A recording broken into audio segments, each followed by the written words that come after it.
Hey everybody, Guy here from Switchboard. Thanks for continuing to listen. Just got done recording a podcast with my friend Aaron. They're knocking on the door here of 10 years of running Bad Habit, and I kind of got a front row seat. I got to help shoot a video for them before they had even launched for kind of part of their Kickstarter campaign, and that's really when I got to know him. And I have been rooting for Aaron now for a decade. Not only do I think that he makes an incredible product, he's passionate about the quality of their beer and really he wants to do that well. But more importantly, they have developed in St. Joe a community and a people that care about them, and he cares about his customers that come in. And what has grown there is something that's really, really fun and really special. So I'm excited for you to listen to this podcast today. Aaron and I got breakfast over at the Copper Kitchen, which was really, really great. And again, this new little iteration of the podcast where we eat together, drink a little coffee, and go for a drive has been fun. So thanks for continuing to listen. We really appreciate it. Thanks, everybody.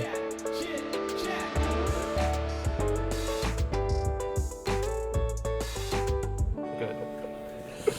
Well, sweet. Aaron, thanks for coming and joining us on the podcast. Thanks for inviting me. This is great. We're about to have a really great breakfast at the Copper Kitchen. All right. This used to be called the Copper Kettle. Yep. At some point in the last handful of years, they did a big kind of update and redesign in here. Yeah, how long has it been since you were on this side of town? Because you're kind of a West guy. Yep. You're a Westie. A Westie. Is that a thing? Do we say Easties and Westies? Yeah, we can. we certainly we can do whatever we want. East side of the river? Yeah. Yeah. I get out and do deliveries once a week, so I'm over here every couple weeks. Nice. But actually coming over here to hang out, it's been a while. Yeah. Well, good. But I've actually never been here before, but this place looks great. Yeah, good. So. Okay. Aaron, would you just tell us a little bit about Bad Habit, which by the way is still to this day, I think it's one of my favorite business names. Thank you. I think it's so fun. It works on so many levels. Being in St. Joe, across the street, basically from the monastery, monastery. Yeah. Great. Yeah. And I think it's so fun. But yeah, so you've been making beer a while. We just how did you start making beer? Yeah. Well, homebrew kit back in the early 2000s, and just. Saw it at Baker's Craft and Hobby, if you remember that place. I remember well. Yeah. Right by the dugout. Yeah. Bought a kit there, tried it, ended up exploding bottles. Yeah, good. Yeah, it was terrible. Yeah. Didn't taste good. Thought it was a dumb hobby. Put it away for, 10 years. Yeah. And then moved, had a family, got married, moved to Avon. And was cleaning out the garage one day and this homebrew kit's collecting dust. There's that old thing. That's the old thing. So I dug it out, tried it, followed the instructions this time a little better, and it's got it. Funny how that works. A little bit. Yeah. Yeah. Because us males normally don't follow directions or instructions, right? Yeah. Did it. Suggestion book. Yes. And it turned out pretty decent. And gave it to some friends. Like, whoa, this is pretty good. So we just started going from there. Yeah. Started making more beer and got a group of guys together and hung out and made beer. And it's kind of like a camaraderie thing. Yeah. Getting together and making For beer. Sure. And then, it just kind of turned into more of a more than a hobby. And then probably early 2011, 2012, that's kind of when the craft beer started to really take off in Minnesota with the Surly Bill and started talking to friends and family about doing, hey, we should maybe open one up around here. Yeah. And started looking at locations. We looked in St. Cloud, White Park, Sartell, and then finally settled on St. Joe. Yeah. Found the location with no name yet. Yeah. And I was brewing twice a month. Is that a lot or a little?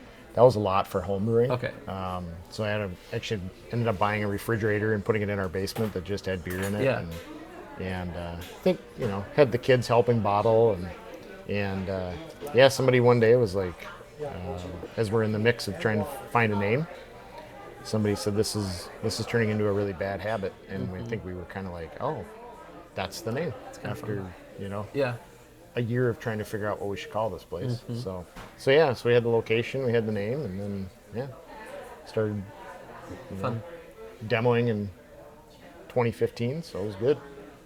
When, I mean, you and I met, I think it was because somehow I forget exactly how we first met or how you found out, but I helped shoot a video for Yeah. you, which was so fun and kind of like, I remember how dusty, your first location, which is now Jupiter Moon. If anybody knows where Jupiter Moon is, that's where Bad Habit was first.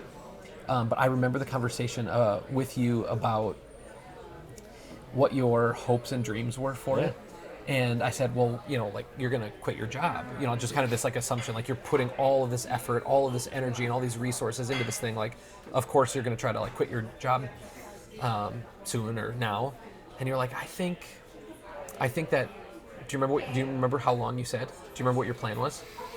I think it was probably a year. You said 5 years. 5 years, okay. That was a long time ago. You told me 5 years. I am going to keep working my day job. And again, I understand, like, you're providing for a family, the like, the nerves of all that. But I just remember 5 years. Your thought was that hopefully Bad Habit could get to a spot in 5 years where you'd be like able to be like, I can lose that income. And I think it was like 6 months later. You were like, yeah, we're making beer now. That was so fun. It took off quicker than we were expecting, and man, I don't remember it. I don't remember saying 5 years. That's crazy. But it was 6 or 7 months down the road, and we. It's really great. Threw it all in, and I got to do this full time. Yeah. So. Obviously, your new location is so fun. I love the fact that it's like in like the absolute heart of St. Joe. I mean, like, I don't know if I was thinking about downtown St. Joe. I don't know if I could think of like a more like a corner or a property that feels more like center to everything. And also, I loved your old spot too. There was something about like walking in there and never being able to get a table and it just being like packed all the time. There was something that was kind of like sweet about that. Is there any part of you that kind of like misses some of that, I don't know if it's simplicity or whatever it was, but some of that just that atmosphere from the first one? Oh, for sure. There was something really special about that location, just that it was our first location, and that's where we built the business, the backbone of our business. And we hear it from customers occasionally, like, we love the new place, but we loved the old place. For that same reason, it was small and intimate, and but it wasn't a long-term solution. No. We just needed more. We needed more space. For sure. Needed more beer, and so but it's definitely missed that. Place. Okay, avocado toast. Awesome. English muffin. Thank you so much. Yeah. Anything else right away? Maybe a little bit of silverware. Oh, yeah, absolutely. Yeah. Awesome. Thank you so much. And I think that the way that you guys, maybe I should just ask it, is building a culture, is building a community. Is that something that you guys have thought about doing? Is it something that you pursue, or do you just pursue making good beer and having a spot where it's nice to sit, and then all of this other stuff that feels like you guys actually do? Does that kind of come with it, or have you intentionally kind of sought some of the culture thing, the community thing? I mean, I think that's probably what we was part of our basing our business on, was a community spot. Where, Thank you so much. I really appreciate it. Having a family-friendly space. But it's not, I mean, that was one of our goals when we opened it. But it's not just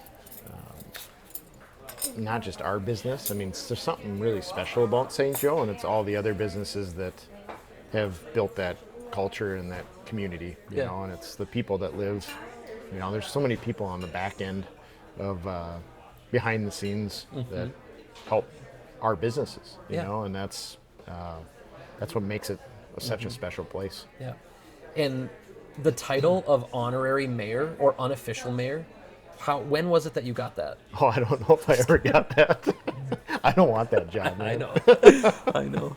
That's funny, but I don't want that job. Yeah, no. it feels like, I mean, there's so much incredible stuff that's happening in St. Joe, and there's so many people that have shown up to do awesome stuff there, and it feels like you and a small handful of others were really kind of instigated so much of this new growth and Yeah. from the outside. Yeah. You can respond to that or not respond to Yeah. that, but just from the outside looking in, it's like, as a kid, St. Joe was this like really sleepy town. Yep. Like, it wasn't cool, it wasn't hip, it just was this like quiet little sleepy town, and that was where college kids hung out, Right. or that's kind of what it felt like. And now it feels like one of the very coolest places in all of central Minnesota. And it's taken a lot of people to show up and kind of create that and build that. It feels like you guys, what you did at Bad Habit was near the front end of that. And it's been fun to watch. Yeah, and I think, I think John Petters kind of sparked, lit a flame there when he did the Millstream building. In Bella Cucina, we kind of were the other anchor of that building originally with our location. Yeah. But, it's just like, I go through a list of people and businesses that have, are so important on the back end of that, the back end of our community. Yeah. And, love to name everybody, but I'm afraid I'm going to miss somebody. But Yeah. it's just it's all the other businesses downtown. Yeah. The bars and restaurants and the St. Joe Meat Market. I mean, that's like a staple for 60 years in town, But yeah, I don't know. It's great. We love being in town, and it's fantastic. So. Having our kinder location in Sauk Rapids now, we feel and sense some of that like goodness and charm of a small community. St. Cloud is great. We love being in St. Cloud. I mean, we have, a lot in St. Cloud. We care about it. We work in St. Cloud. But it's big. It's really, really big. Mm-hmm. There is something so unique and so special about a small little community that cares for itself and takes care of itself, likes supporting itself. There's just this fun thing about like people choosing their community that feels like it doesn't happen when when your cities get really, really big. Correct. And I think the college obviously has always been a St. John's and St. Ben's has been a big supporter of businesses downtown and stuff like that. But it's just fun to see all these. We've seen it just St. Joe.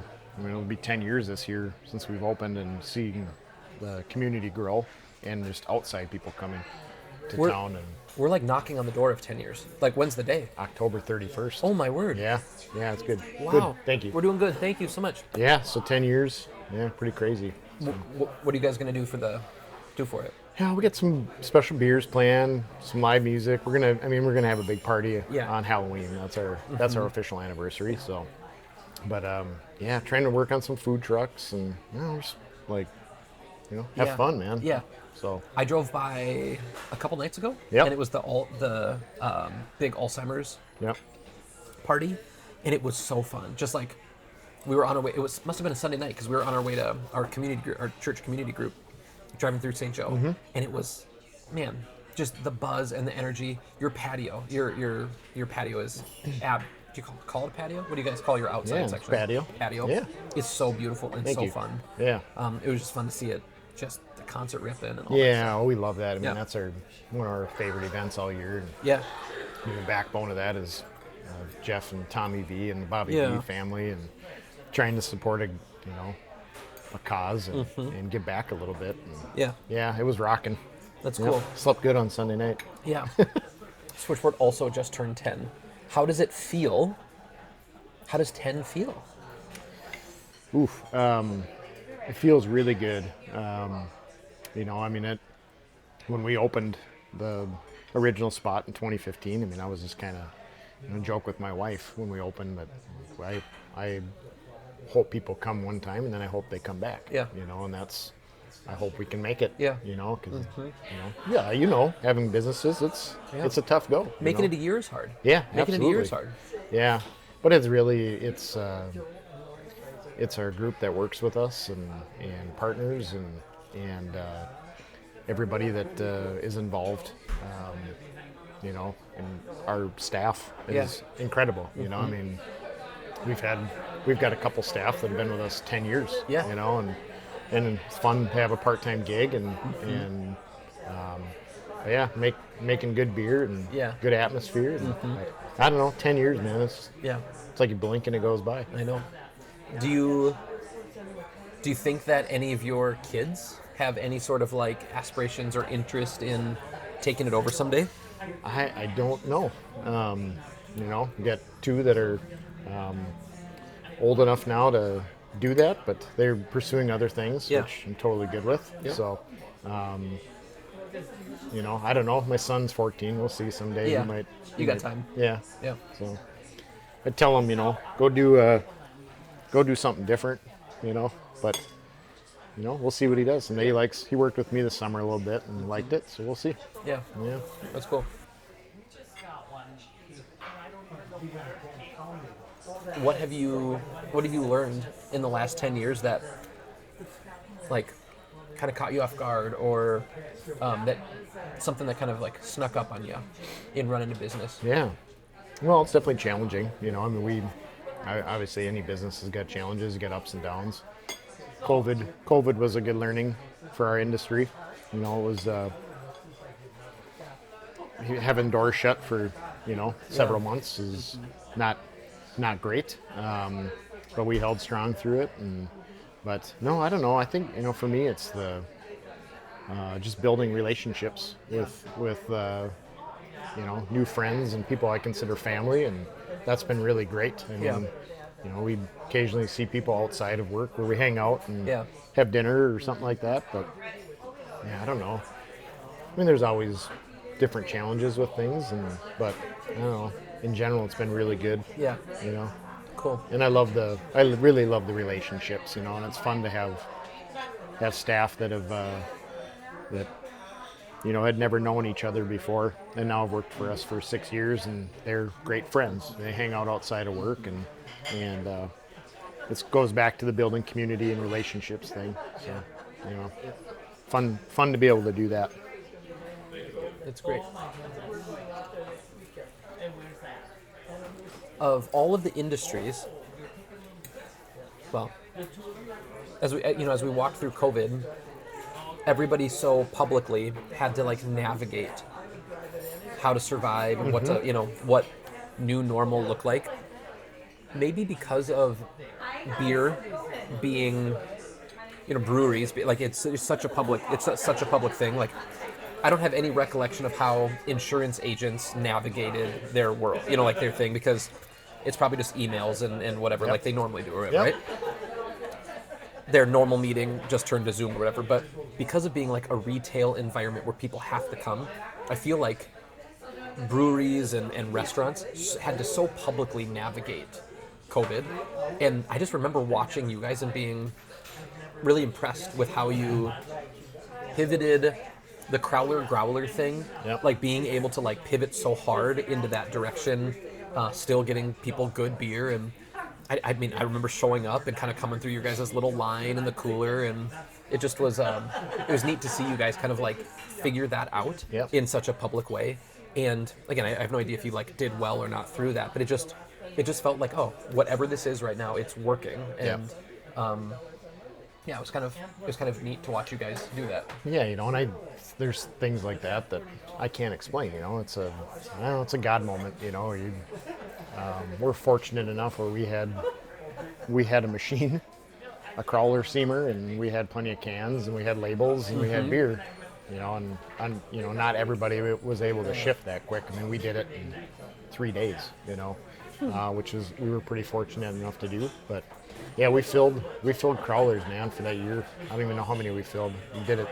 Sometimes did it 10 hours a day is all we did was fill cans. But our customers were, I mean, amazing. Coming, you know, 4 or 5 days a week and just buying to go stuff. That kept our business going. You know, it's really, really cool. And I don't know why people did it. You know, but they supported us, and it was great. I think in general, people, you know, we kind of got philanthropic. It was like, all these small businesses are run by our friends, our neighbors, our family, and nobody wanted to see small businesses go out. And, so I think people wanted to do that anyway. And the fact that you could, like, also send something out the door with people, they got to get involved in, like, supporting a small business, and they got to walk out the door with a great beer. Right. Like, it felt kind of like a win-win. Yeah. Yeah. And we were fortunate enough that that's what our business was. Not everybody was able to do that. But yeah, we were pretty fortunate for that. But Do you know the number? How many breweries closed over the course of that 12 to 18 months? I don't know. We're seeing more now. Just, it's the closing now than. But I think during that time, I think people were really good about, like you said, supporting small businesses. Yeah. And people like to have beers when times are not great. So that definitely helps. But yeah. Do you think that is the craft beer bubble, like, is it changing? Is it bursting? It feels like there have been so many breweries, big and small, that have not made it. Yep. What has that been like to kind of be there through the rage of, like, everybody is talking about micro beer, to now seeing the industry change with seltzers, and now I'm guessing THC and CBD. It just, there's always something kind of new. Yeah. What's it been like to kind of see that big surge, see it change, and now maybe feel some of or at least see around you some of that challenge? Yeah. Well, it's been, I think, probably 2020, 2021, and 2022 were pretty good years, coming out of COVID. And then I think, just things have changed the last couple of years, and I think generally people are going out less. I think that demographic of there are, that 20 to 30-year-old are consuming less alcohol. Yeah. So we've definitely seen a shift in the age of people that come to our place. But we're able to adjust again, and adding seltzers and THC products, we're able to do that. So that's definitely helped. But yeah, I don't know. I mean, the bubble has burst a little bit. Yeah. And that's. But I think the ones that are able to adjust with the times will make it through. That's For sure. So For sure. But yeah, it's definitely been a challenge. I even think, COVID did that too, right? A whole bunch of businesses closed after COVID, and there are maybe some really good businesses that closed during COVID. I also think it probably just highlighted and expedited some of the challenge and pain that businesses were feeling. Absolutely. But the businesses and the people that creative problem solve well will always do well if and when there are things like that, because if other businesses struggle who haven't been able to kind of like get creative with how to survive, the people in the businesses that know how to pivot and are able to pivot, or don't have enough sacred cows where they think like, my business model, this is what's worked for the last X years, we have to keep doing this. If you aren't in possession of that kind of dogmatic approach and you're willing to make some changes, those can be like some neat growth points in businesses too. Yep, and I think that there are certain industries that definitely are taken harder than other ones. I mean, I think the hospitality industry, like restaurants, I mean, it's got to be hard finding help to cook and food costs, and just struggling with some of those. But I do think that even though some last couple of years have been challenging, it has helped us shift gears into different avenues, like the seltzers. Yeah. And just helped us find new things to do, which has been really fun. So it feels like, especially when maybe it seemed like the microbrewery thing was so big and there was so much money being thrown at it and in it, that so many breweries, like, they tried to grow really, really fast. Yep. Big like lots of distribution, and it feels like as an industry, the industry stretched itself really thin. You guys have never chased that thing. It's felt like, rather than trying to be a beer for everybody in every part of the country or even Minnesota, like, it's felt like, from the outside looking, you guys have been like, hold my beer, we're gonna go deep here, and we're gonna like endear ourselves to these people and this community. How did you How did you know to do that, or why did you do that when everyone else was going big? I'm scared to do it. I don't know. That's probably it. I mean, we've grown a little bit the last couple of years, done a little bit of distribution and cans and kegs, but I think we've always, with the business, we've always just gone baby steps, you know, real small, and that's been good for us. You know, not gone all in on some of those things. You know. And you're doing self-distribution, right? Yeah. Yeah. Yep. Yeah, I was out delivering yesterday in Yeah. a van, so Yep. I like to do that. So it's fun to be able to get out and do Yeah. that when I can. But yeah, I don't know. Probably I was too scared to go all in. Sure. You know. Fortunately, I have, you know, a wife that's, you know, Yeah. a good soundboard in my ear. Yeah. So, and I appreciate that. But, Yeah. Yeah. No, it's been good. You know, I think that industry will definitely come back, or that part of the industry will come back. Sure. But right now, I think it's paused. Yeah. So, Yeah. but I remember. Do you remember what year Ballast Point sold? I think it was like 2018 or 2019. And it was like in the Billions, billions. yeah. I just remember thinking like, what is happening? And I like Ballast Point. Like Yep. I thought it was a great beer. Yeah, sculpin, man. That's Yeah. grapefruit sculpin. Grapefruit, so Yeah. good. It just felt like what is happening? It just Yeah. felt so big. It felt so big. Yeah, and I think you're seeing that now, where you're getting these big groups that are buying up the larger craft breweries, like Ballast Point, and can't think of it off the top of my head right now, but I know there's been several that these big companies that are buying up the smaller Yeah. craft breweries, and you know, I think unfortunately that takes away from some of the appeal of it being locally owned, but I don't know, you gotta do what you gotta do. Yeah. You know, if it's the right time to sell, it's the right time to sell. So That consolidation is happening a lot in coffee right now too. yeah. You know, regional chains are being bought up, and really successful one-off shops Yep. in, you know, the metro are getting kind of pulled in and absorbed into bigger groups. I mean, you said it. I mean, you guys feel it too. But they can be hard businesses to run. Yeah, absolutely. Margins are really thin. Costs have skyrocketed, and Yep. so one of the ways to survive is to bring costs down in other ways, and so the economies of scale Yep. allows you to do that. Yep. So it's interesting. Yeah, and we've shifted too to trying doing more events, Yeah. where it's not, maybe it's less distribution and stuff like that, but more specialty events and trivia, and pizza night, and just bingo, music bingo. So trying to get people to come in that way Yeah. is a big thing Yeah. too. So. What's one of your favorite kinds of events that you guys do there? In this kind of realm of like, it's open and anybody can come and participate. What do you guys Yeah. like to do? The trivia on Wednesday nights, we've done that for 2 years now, which is really fun.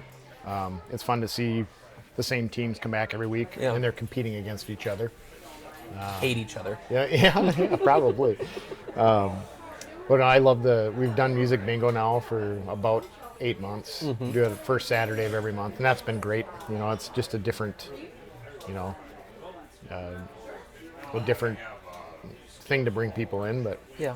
I don't know, we do a lot of these one-off beers and, just fun little parties and stuff Yeah. like that. That's, anything to try and get more people in. Yeah, it's fun.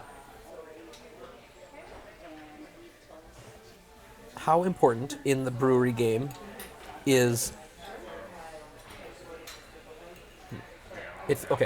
having a flagship beer, right? Or a couple of flagship beers. Everybody loves it. The recipe never changes. It's consistent.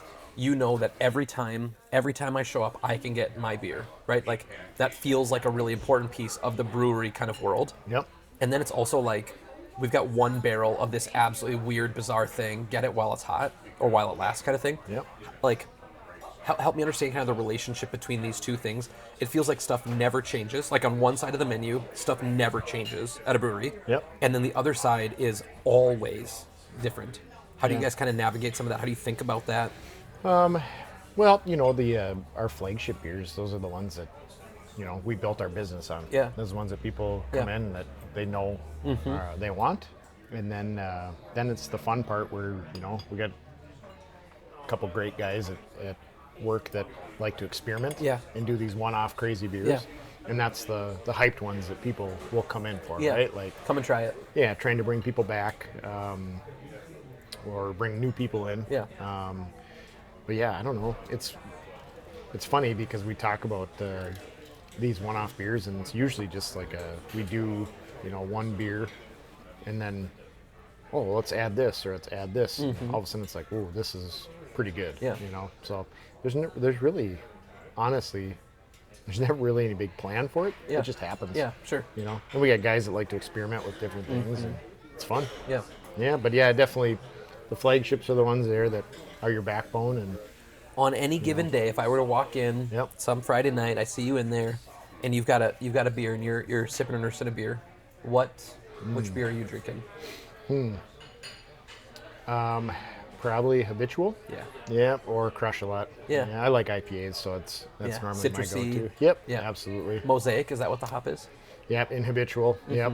Yeah. So that's that's my Yeah. it's an old homebrew recipe of mine. So It's got to incredible. drink that one. Yeah, right? for sure. Habitual is also my favorite. Yeah. Yeah. Thank you. And then, what's your favorite beer that you've ever had at Bad Habit that you've never had again? Like you guys did it one time. It was a fun little one-off, and you guys just have never done again. And you still think, we got to get back to that one. Whoa, that's a good question. Man, there's we've made like 300 beers over the years, so Yeah. it's hard to think of one. But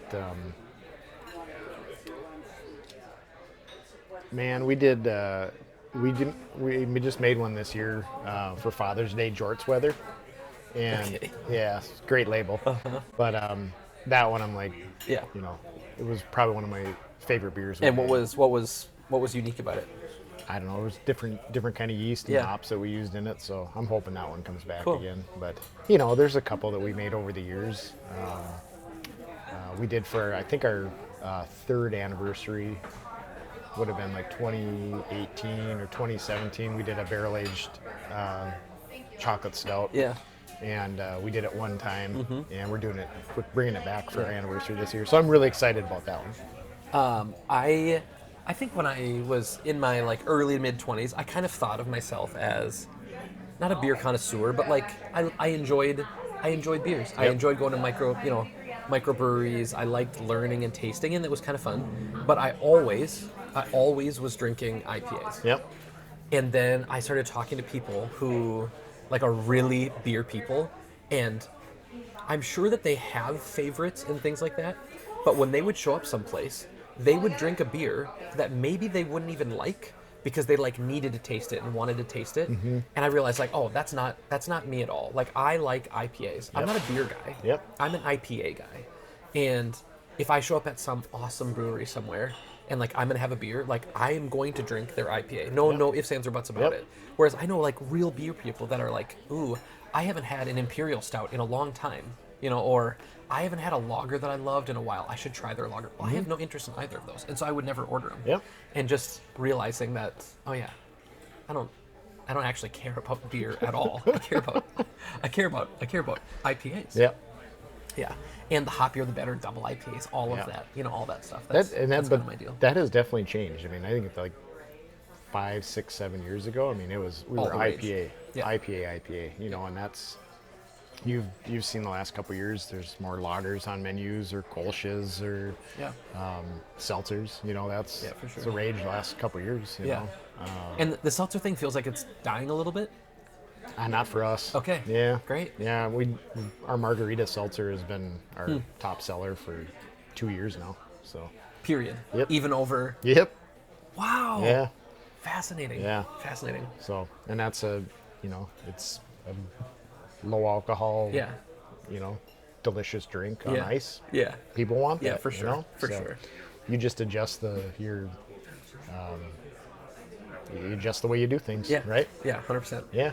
Aren't you glad that you guys put that on the menu? Oh yeah. Yeah. Yeah, and that was funny because it was one of those things where it's, I think we had a seltzer and it's like, oh, well, it's had, was making a margarita seltzer and made it, put it on, and Yeah. it's gone in one weekend. It's like, Oh. okay, I think we're on to something here.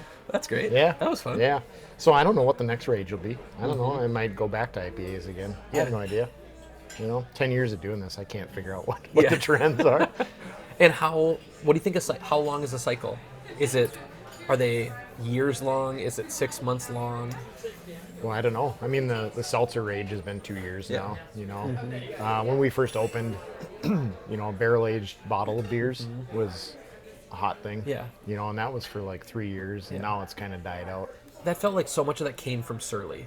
Oh yeah, Yeah. absolutely, yeah. For around here, they were The kind of the kings. kings. Yeah. Probably still are. I mean, they do Sure. Surly Fest yet. But that part of the industry has definitely died out. Yeah. So, Yeah. but we're good. When people like get like nerdy about like stouts and lagers and chocolate and oatmeal and all that stuff, it does nothing for me. Yep. Nothing. Yep. Absolutely nothing. So like for Surly Fest and some of these like where people are like hunting for these like deep stouts and stuff like Yeah. that, I don't. It's not my deal. I don't get it. I try, I'll drink 1 or 2 a year, Yeah. but it's usually around the holidays with Sure. friends or something like Yeah. that, right? Because they're 12%. I'm not going to drink a bottle by myself. Yeah. But you share, take a little sample, but it's definitely fun. Yeah. But yeah, it's not I'd rather have an IPA. I'm with you. Yep. Cool. All right. How are you feeling? Should we go get a little cup of coffee? Absolutely. All right. Let's go do it. All right. Okay. Story is the driving force for us here at Switchboard. Story is also the reason that Chit Chat exists. We tell stories of the people around us through photos, videos, branding, and websites. Story helps us find meaning and it draws a community together. And we would love to help tell your story. You can find us at www.switchboard.mn. We would love to meet you. We'd love to talk with you and learn more about the story that you are trying to tell and how our story-driven marketing tools can help you communicate better. Can't wait to talk to you soon. I think May I was in Ukraine. Okay. I've been to Ukraine a few times. This one was for 17 days for a client of ours, a ministry called Reed. Okay. They do, historically they've done lots of like theological resources and training for pastors and teachers and stuff in Ukraine.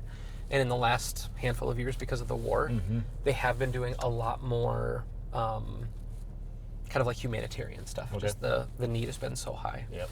I think the first winter of the war, they were raising money for oil. It's like the pipelines there were issues with pipelines, oil and stuff coming in from Russia, and so people were cold and so needing to like heat their homes, and so they've done a lot of humanitarian stuff as well as all of their other stuff. But my friend who's here right now, his name is Volodya. Volodya is incredible. He in his 60s, and this trip that we went on, he was my roommate for almost the entire trip, and he was our translator and kind of helped guide us as we were making our way through Ukraine. So he lives there. He lives there. Yeah, he lives in a city called Zaporozhye, Okay. and it's very close to the, to all of the fighting. And What does he do there for a living? he is a pastor and works for a seminary there as well, and then helps. So Reed, he sits on the board of this ministry called Reed, which is, and I mean, while we were there, you can't fly into Ukraine at all right now. I think it's probably an airlines thing, insurance. Yep. With all of the drones and stuff in the sky, no one wants to fly their airplanes obviously into War zone. Went to war zone. Yeah. So we had to fly into Poland, and then we bussed across the border, which is kind of an ordeal. I had never been to a level 4 country before while it was a level 4 country. Just getting in, getting out, all of that stuff was kind of intense. Just everything went smooth, but everything's just a little bit heightened. Everybody's apprehensive, everybody's nervous. While we were there, do you remember when there was actually that huge Ukrainian strike on Russia? They had been planning it for months. Oh, yeah. Yeah. We were there while that happened. And so I think that was the first time where it kind of felt like, oh, maybe Like what would retaliation look like, and how swift and how fast, but that was the first time I was like, oh, once that happened, we're really here, you know, we're really kind of in it. I mean, there are air raid sirens all the time, but this remarkable thing, we would be at some park or something. Our group would walk a lot, which was kind of fun, just like walk the city. And if we had an hour in an afternoon, we'd go and walk and go to a park or something. And you'd be out in some beautiful park, and there would be people everywhere, couples walking and holding hands, moms and dads pushing strollers, kids kicking a soccer ball, and just like park stuff. Yep. And then the air raid siren would go, and no one would alter a step. No one looked up, no one looked at their phone, and it was like, oh yeah, they have had air raid sirens multiple times every single day for years now.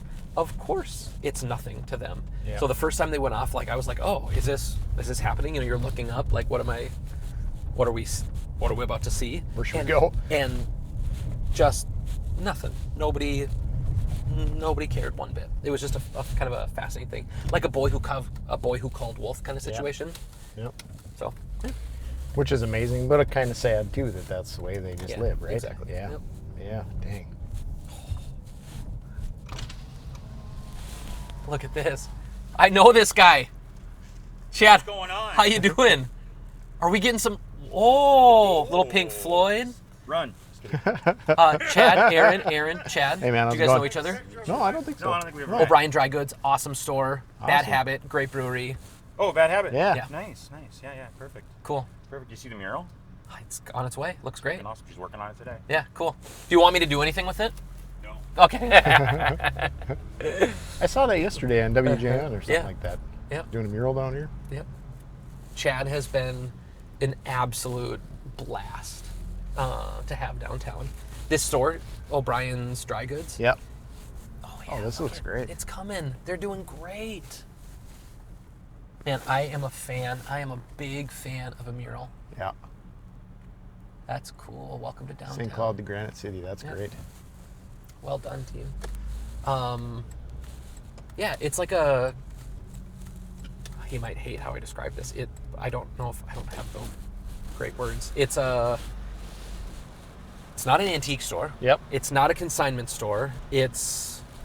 But it's also kind of those things. Yep. But it's just really, really well curated. Everything that's in there is super cool. It's Look dry at goods. it. What's up, team? Hi, everybody. Some fun podcast guests there. Okay, let's go get some coffee. We right. often go to Kinder for this, but B-sides here right. downtown. We'll go get Sounds good to me. coffee.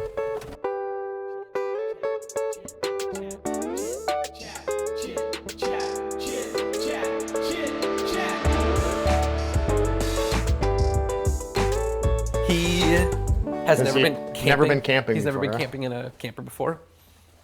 But Oh, you got a cool basement too. yeah, I like it. yeah. It had a lot more stuff in it, and then when we got it, we just kind of like gutted it and threw a whole bunch of stuff away.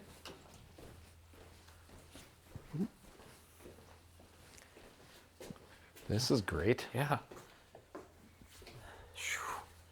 Can turn that guy on. Okay, so you're gonna be right Awesome. over here.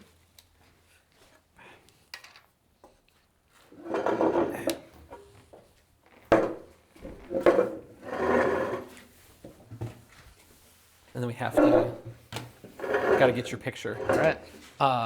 Eric is up here, you know. You could be by Eric. You could I'd like to do that. little Brian Woolman. That's a guy. Little Brian Woolman. Well, sweet. I'm kind of a huge podcast nerd. You are? Yeah. Really? I logged 75,000 minutes last year on Spotify on podcasts. Wow. Yeah. What are a couple of your faves? Who do you think does it really great? I mean, the big podcasters. Yeah. I mean, I like their podcasts. Yeah. I like finding ones that aren't like probably top of the top 5 lists. Yeah. But I'm kind of nerd out on history stuff, so I Yeah. listen to a lot of history podcasts. Yeah. So What's a favorite history one? History that doesn't suck. Okay. Yeah, by Greg Daniels. He's phenomenal. Cool. So it's really well produced. Lindsey Graham. Really? Not that Lindsey Graham. Okay. He owns a company called Airship. The coffee shop? No, it's a podcast company. Okay. But he produces all these podcasts, so he helps produce Greg Daniels. So it's really well, like sound effects and the music and Yeah. everything's really well done. It's produced really Yeah. well. So, but yeah, so being on a podcast with you has been Cool. I was like, heck yeah, I'll do that. All right. Good. That's great. So when you were first looking, you obviously were exploring lots of your options. You looked here in downtown St. Cloud. We did. I mean, I'm stoked that you guys ended up in St. Joe, but what was some of that decision-making process for you guys between being here in downtown St. Cloud and St. Joe and some of the other communities that you guys looked at? Yeah, so we looked at the Daniels building down here, and then a location right across from the Pickled Loon, and the old brick house, actually. We looked at Really? that, which was Rum Runners, right? Yeah. In rough shape. It was in rough shape, yeah, and I was just like, this is probably more than Yeah. I want to, take a bite at, so... Especially at the very beginning. Yeah, absolutely. Yeah. Yep. So we just, never really connected on the buildings Yeah. down here. Yeah. And we had looked in Sartell and Waite Park, but I kind of wanted one that had a true downtown. Yeah. And then had almost pretty much given up On a doing location? it. Yeah. Really? Yeah. And then one night did a Google search for commercial properties, and John Petter's Yeah. location was on there. So he had like a health and wellness business in there. So I reached out to him the next day. He's like, well, hey, come take a look at it. And we went and looked at it. And I was like, well, I think this would probably work, So we started demoing, talked to him about potentially renting it. Yeah. And he said, throw a price at me, and did. And he's like, let's do it. So then we started demoing. Yeah, cool. 2015, and That's there we cool. go. That first big shoot that you and I did, something happened on that day that has never happened to me before. It had never happened to me before, and it's never happened to me since on a shoot. I left in the middle of that shoot.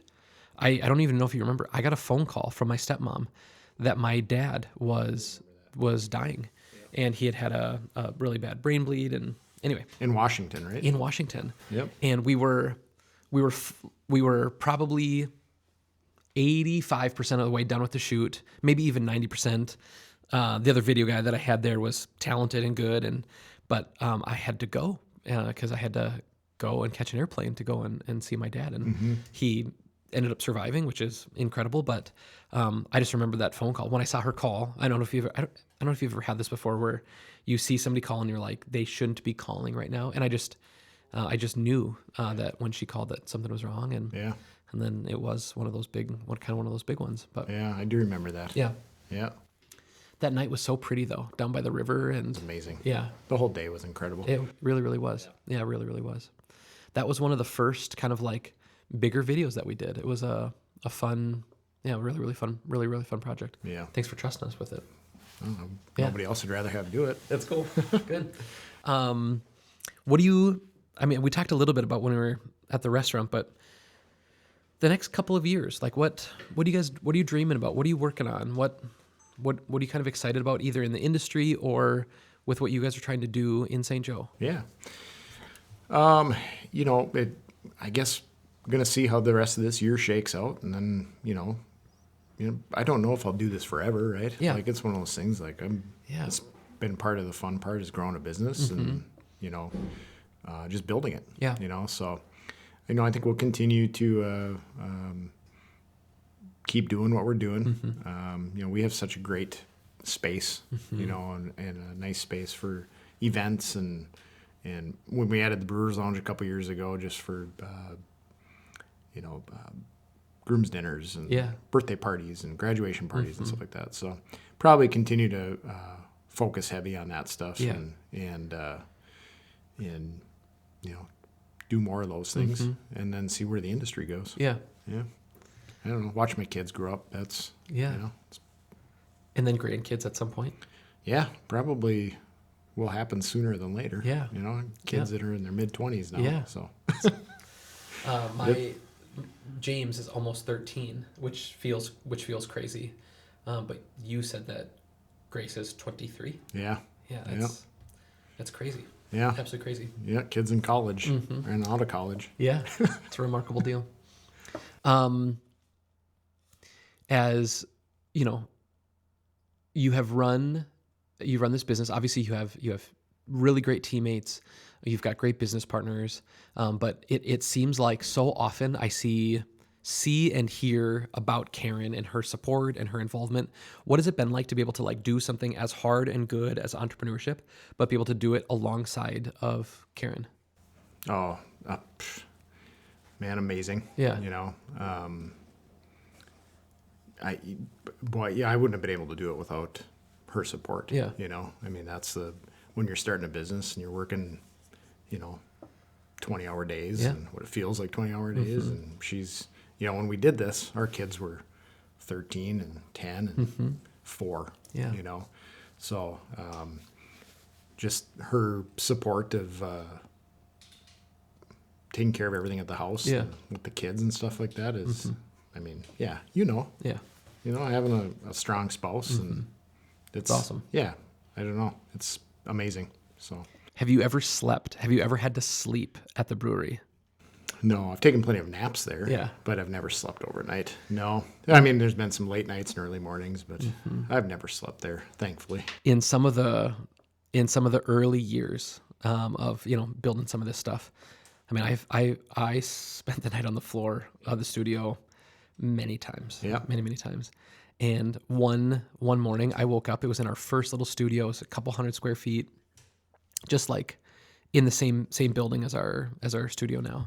And I woke up, and as I opened my eyes, like laying on the floor, there was a mouse standing like within inches of my face. And I opened, and I was like, like when you're on the edge of sleep and being awake, everything is a little surreal, and you're kind of aware, but you're like aware that you're aware, which isn't, I don't know, just in that weird kind of in between. And I remember opening my eyes and looking at this mouse and being like, huh, how crazy. Look at that little guy. He's just standing there looking at me sleep. And then like it's like I snapped out of this like weird little middle spot. I was like, there's, like freaked out mouse. And of course he scurried off, and I never saw him again. But we had this like between awake and sleep, this little mouse and I had this like a sweet little moment of just looking at each other. Yep. Oh man, look at this cute little guy. Yep. Yeah. He was saying that about you. That's what he was.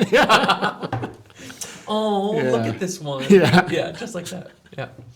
And he probably went home and he told his wife, like, you would not believe it. I was doing my rounds, like looking for crumbs, trying to bring something back for the family. Working.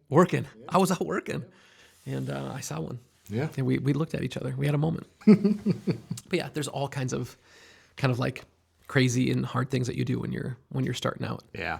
And truthfully, I think there's something kind of fun about like having some of those when stuff is like hard or stressful or tense today. Like you have this knowledge and this thing of like, but I didn't sleep on the floor here last night. Like I was in my bed last night. Yeah. I'm not alone now. There's like whatever this problem is, like there's a team that can like help me solve it. It's kind of sweet having some of that like trial in the rearview mirror, because it makes the challenges that much more, I think maybe less challenging or less scary or less daunting. Yeah. Well, less scary for sure. Yeah. Yeah. We've done it before. We can navigate this one. Absolutely. Yeah. Yeah. I should approach everything in life like that, right? Yeah. Like, Sandy, have you met Sandy from Well & Co? No. Yeah. She was our last guest on the podcast, and she said something that I thought was incredible. She said, I'll only complain about something twice. Some version of that. Sandy, if you're listening and I got that wrong, I'm so sorry. But she's like, if you find yourself, you complain about something, okay, fine. And then the second time, like when you go to complain about it, you have to say, well, either this isn't worth complaining about, and I'm just going to be done. I'm just going to like bear it. Or you have to do something about it. But her goal is to never complain about something for a third time, because it means it's a real problem and you actually need to fix it right now, or you've got no control of it anyway. And so like it doesn't do any good. And I loved that when these little problems come, well, you can begrudgingly engage with it twice, and then on that third time you have to do something about it. I thought that was kind of That's amazing. kind of fun. Yeah. Well, sweet. Aaron, is there anything else that you think that we should know about you, about your family, about Bad Habit, what you care about and dreaming about in St. Joe? This podcast could probably drag on for hours, but no, I'm just kidding. No, man, I think I originally met you, we were talking about this earlier, through Brian. Yeah. And my friendship with Brian and you has been awesome. Just getting to know you guys over the last few years. And you and I probably don't connect as much as we used to. But, stuff is busy. And Yeah. our kids grow up. But it's been a pleasure watching your business grow too. Sweet. So, Thanks, brother. It's just cool to see like young people growing and starting businesses and taking the risk and seeing it pay off, right? Yeah. Yeah. So it's been an absolute pleasure getting to know you guys too. Yeah, same. I think when you're young, if you're younger and you're listening to this and you're thinking about starting a business, sometimes it can feel like all of the competition is in front of you. People that, they have a head start, they've started, they've been doing it for a while. But people retire, businesses close. And if you just jump in and you're passionate and you work hard, you take appropriate risks, but you mitigate those risks by surrounding yourself with incredible people and not spending all of the money right away. If you just do some of that stuff in an appropriate way, eventually you can be around a little bit and stay.